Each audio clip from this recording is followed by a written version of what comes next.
أنا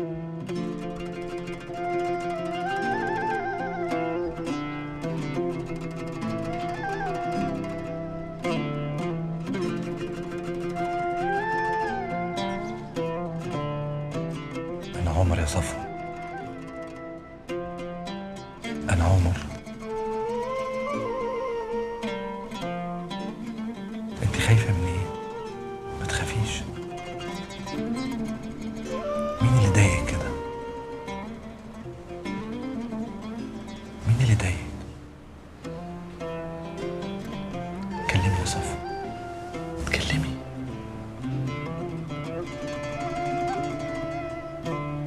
صفوة، أنا عارف إنك سامعيني.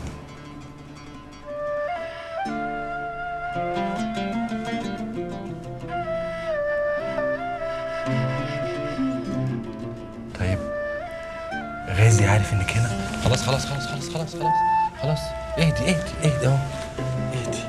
هو مش هنا، أنا لوحدي. ما تكلمتش ولا حتى عايزة تبص لي.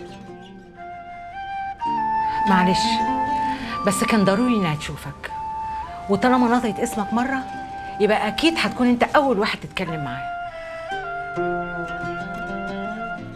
أنا أول ما جبت لها سيرة جوزها فعلت وخافت جدا.